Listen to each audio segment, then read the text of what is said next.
روزہ تو رکھ لیتے ہیں مگر روزے میں ٹائم پاس کرنے کے لیے موبائل چلاتے ہیں، گیم کھیلتے ہیں۔ اب تو پتہ نہیں کیسے کیسے گیم آ گئے ہیں جو بس چلتے رہتے ہیں، ختم نہیں ہوتے۔ روزے میں گیم کھیلتے ہیں، روزے میں سوشل میڈیا چلاتے ہیں، فیس بک، انسٹاگرام، یوٹیوب، معاذ اللہ سنا ہے لوگ روزے میں فلمیں، ڈرامے تک دیکھتے ہیں۔ اللہ اکبر، کہ ٹائم پاس کرنا ہے روزے میں، ٹائم پاس، روزے کو ٹائم پاس تھوڑی کہتے ہیں۔ رات کو سارے دوست مل کر سحری تک تاش یا لڈو کھیلتے ہیں، کیونکہ سحری تک جاگنا ہے، افطار تک سونا ہے۔ استغفر اللہ۔ پیارے اسلام بھائیو، رمضان اس لیے نہیں آیا، شاید لوگوں کو پتہ نہیں کہ رمضان کس لیے آتا ہے۔ اب میں آپ کو ایک مثال کے ذریعے سمجھاتا ہوں کہ ہم سارے ہی گناہگار لوگ ہیں، بہت ساری غلطیاں کرتے ہیں۔ ہو سکتا ہے کہ کسی کی زبان پر ہر وقت گالی رہتی ہو جو کہ غلط ہے، لیکن وہ مسجد میں آ کر گالی دے۔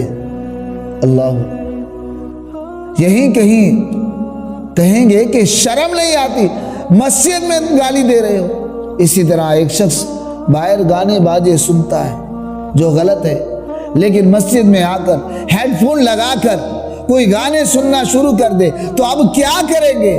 اللہ کے گھر میں حرام کر رہا ہے، تو گناہ زیادہ خطرناک ہو جاتا ہے۔ بالکل اسی طرح اور مہینوں کے گناہ اپنی جگہ، رمضان کا گناہ بہت زیادہ شدید عذاب لاتا ہے۔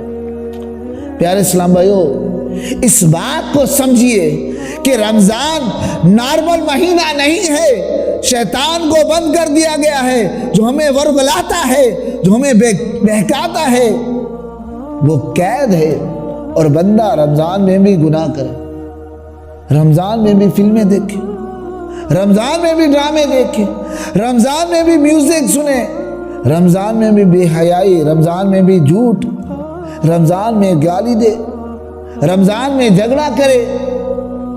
ابھی تو پلاننگ ہو رہی ہوگی، رات کو کون سی گلی میں نائٹ ٹورنامنٹ ہوگا۔ استغفر اللہ۔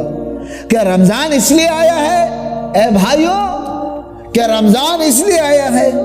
ہم سب اس میں یہ کام کریں، رمضان کی اہمیت کو سمجھیے، اس کی راتوں کی اہمیت کو جانیے۔